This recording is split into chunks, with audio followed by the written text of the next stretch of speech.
It was late December, and the house felt different, quieter, almost like it was holding its breath. My dad had left that morning for a business trip, his usual routine of brisk goodbyes and hurried packing filling the kitchen before sunrise. That left me alone with Claire, my stepmom, who was finishing up the dinner she'd prepared just for the two of us. I watched her move around the kitchen, sliding a steaming bowl onto the table, her face softened by the glow of the candlelight.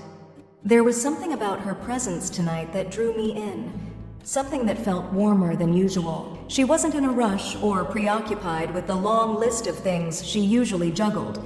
For once, it seemed like she was just present. We sat across from each other, passing dishes and talking about random things. The cold snap, her plans for the holidays, my classes next semester.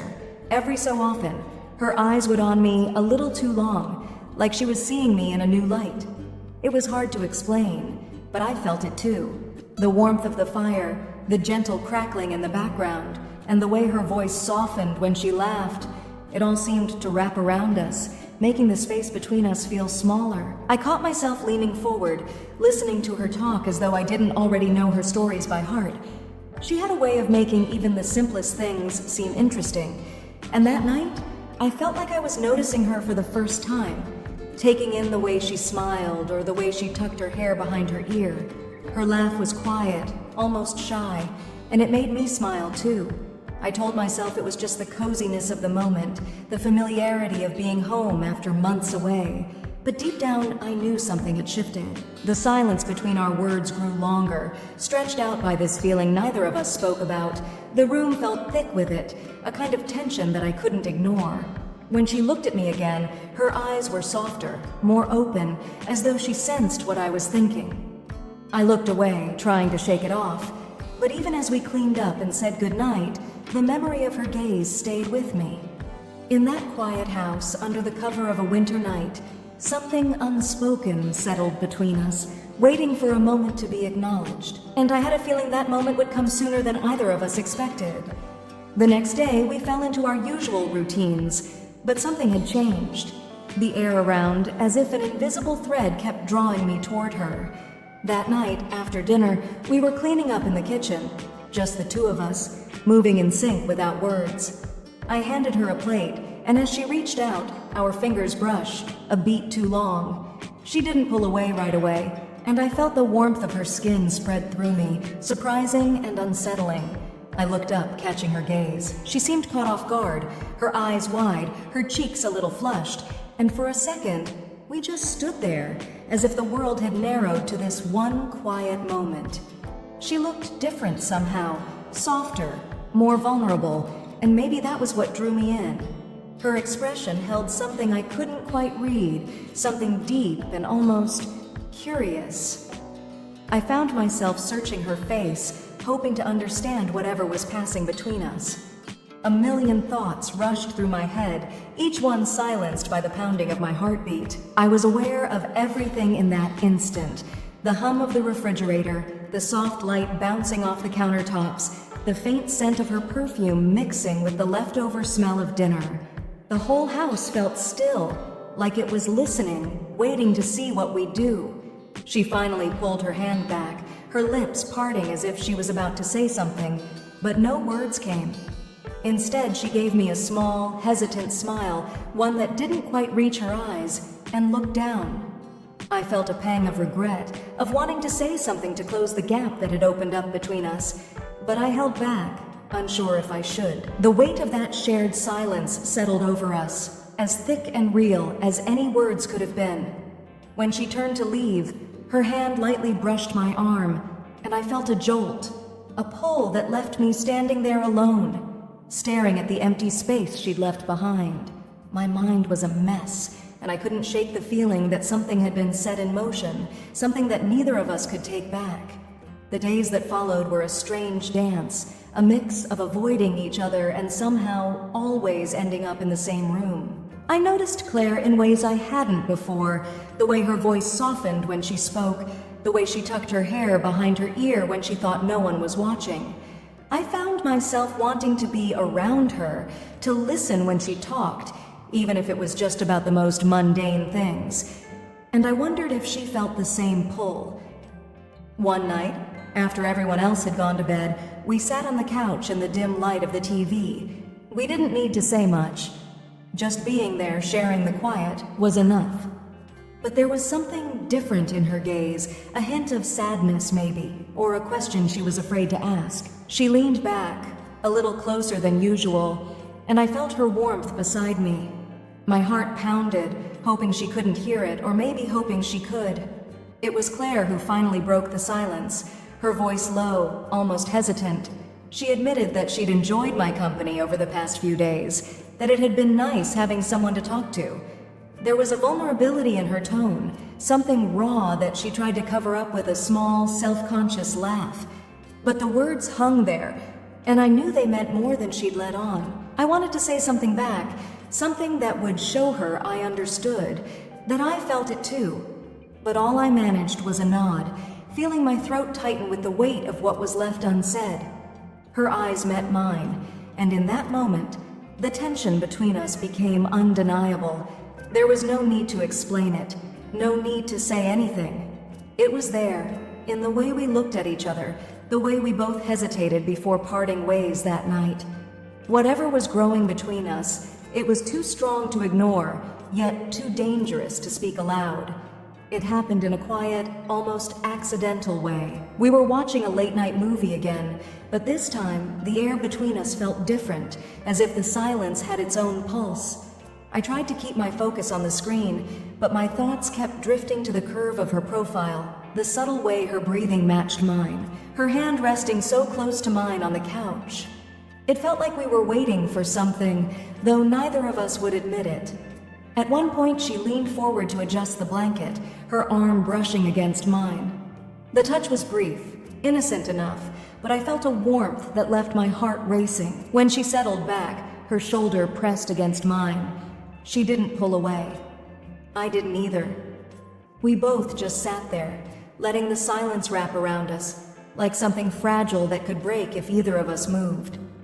Finally, I looked over at her, and she turned her head, meeting my gaze with a vulnerability I'd never seen before.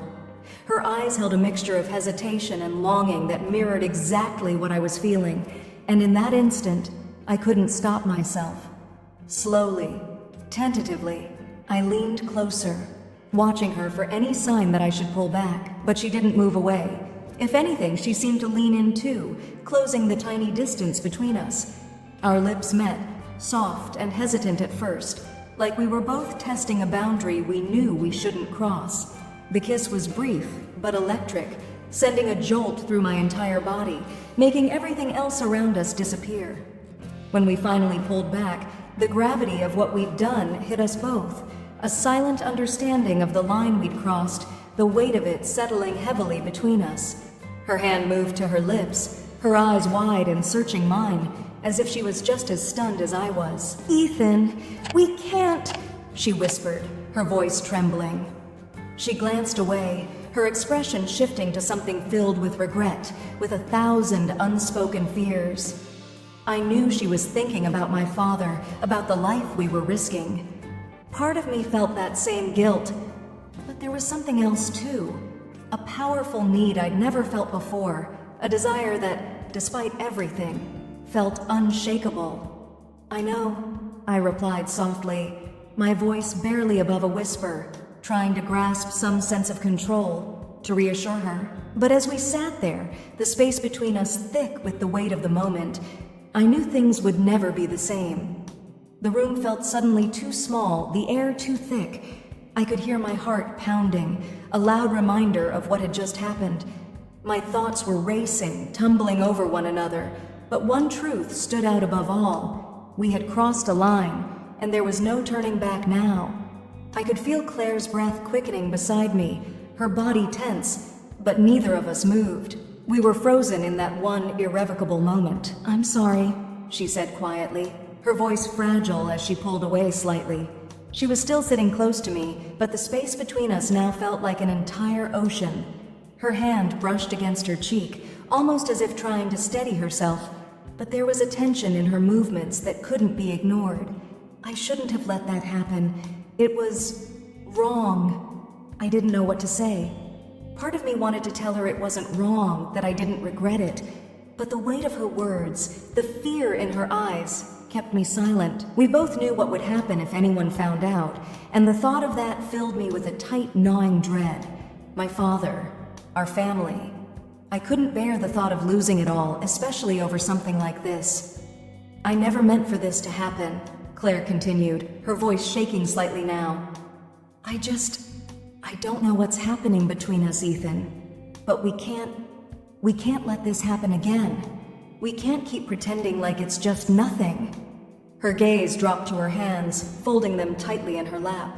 Her fingers were trembling, and I knew it wasn't just the cold air from the open window. I swallowed hard, trying to find my voice. The desire, the heat that had surged between us only moments ago, still simmered beneath the surface, but now I had to push it down, bury it. I had to, for both of us. The guilt was suffocating, and yet I couldn't shake the pull, that magnetic force drawing me to her even now. I get it, I said, my voice hoarse. I understand. We shouldn't... I paused, the words sticking in my throat, unwilling to let them fully form. But what else could I say? I knew we both wanted it, but there was no room for us in this. Not now. Not like this. We sat there in the silence, the movie still playing in the background, but neither of us was watching. All I could think about was the kiss, how soft her lips had felt against mine, how close I had been to something I shouldn't have wanted. And yet, I wanted it more than anything. Claire stood abruptly, breaking the silence, and for a moment, I thought she was leaving. But instead, she walked to the window, looking out into the dark night. Her arms wrapped tightly around herself, the cold air from outside swept in, and I felt a chill settle deep in my chest. It wasn't just the temperature. It was the realization that we couldn't go back to how things were. "We can't," she said, her voice small, almost a whisper. "We just can't." I didn't know if she was talking to herself or to me, but either way, it didn't matter. I knew she was right. But even as I sat there, watching her, I couldn't shake the feeling that we were standing at the edge of something, teetering on the brink of something dangerous, and deep down, I didn't know if I wanted to walk away from it. The days that followed were a blur. I couldn't escape the memory of that kiss. It haunted me at every turn, when I tried to focus on my studies, when I watched TV, when I went to bed at night. My mind kept replaying the moment, the warmth of Claire's lips against mine, the way she had pulled away, regret flooding her face. I couldn't stop thinking about the look in her eyes, the vulnerability she'd shown. I wasn't sure if she had been as overwhelmed by it as I was, but every fiber of my being told me that this wasn't just some fleeting mistake. It was something deeper, something that neither of us could ignore. I spent hours lying awake in bed, staring at the ceiling, trying to make sense of everything. The guilt was suffocating, wrapping around me like a heavy blanket. I knew what we had done was wrong. There was no way around that. But the feelings I had for Claire, the things I wanted, were so overwhelming. Every time I saw her, whether it was in the kitchen or just walking past me in the hall, I felt this magnetic pull. It wasn't just physical, it was something else, something dangerous, something that shouldn't have been there. I kept telling myself it was just a kiss, a stupid, impulsive mistake, but I couldn't convince myself, and I knew she couldn't either. I could see it in the way she avoided me after that night, how her eyes would dart away whenever I caught her gaze. It was as if we had both tried to pretend that nothing had happened, but the tension was thick, hanging in the air like smoke, suffocating everything else. At dinner one night, the silence was unbearable. My dad had come home from his trip, and we were all gathered around the table, but it felt like there was an invisible wall between Claire and me. Every word we spoke was forced, every glance avoided. I couldn't stop thinking about how different everything felt now, like the walls of our house were closing in on me. My dad didn't notice, of course. He never did. But Claire? She couldn't hide the anxiety that behind her calm exterior. I could see it in her clenched hands, her nervous movements. She was just as trapped in this as I was. That night, I couldn't sleep. I found myself standing in the hallway, staring at the door to Claire's room. The temptation to knock, to step inside, almost unbearable. What would it be like to be with her again? To feel her close, to lose myself in that kiss? I could feel the heat building in my chest, the longing to erase the pain, the guilt, with just one more touch. But I knew better. I knew that stepping across that threshold would shatter everything I held dear, everything that kept me tethered to reality. But as the days wore on, that temptation only grew stronger. Claire was still distant, avoiding any private moments with me. But there were moments when I caught her staring at me, when our eyes locked for just a second too long. And in those moments, everything inside me would ignite. I could feel her resistance starting to crack, and I knew, deep down, that I wasn't the only one struggling with this. There was no denying the growing tension between us. Every word, every glance, felt like it carried an unspoken meaning. Every time I passed her in the hallway, the air between us would shift, becoming thicker. The guilt, the longing, the desire, it all swirled together, creating a tornado that I couldn't escape. I wanted to reach out, to bridge the distance between us, but I knew better. I had to resist. But it wasn't easy. Every moment alone with Claire, every quiet conversation, every accidental touch, made it harder to fight the urge. I didn't know how long I could keep pretending, how long I could keep denying what was happening between us. The desire was still there, burning under the surface, impossible to ignore. And the more I fought it, the stronger it became. I couldn't stop thinking about what had happened, what we had done. I felt like I was losing control, like I was being consumed by this. The guilt ate at me, but so did the desire. It was an internal battle, one I didn't know how to win. Claire had made it clear that it could never happen again, but every time she looked at me, I couldn't help but wonder if she really meant it. And if she didn't, what would happen? What would I do? Would I even be able to walk away? As the days passed, the tension continued to build, and with it, the weight of the decision I would eventually have to make. Could I continue living like this, knowing what we had done, knowing what I wanted? Or would I be forced to let go, to sever the connection that was slowly strangling me before it consumed both of us? But there was no escaping the truth. I couldn't forget it, and neither could she.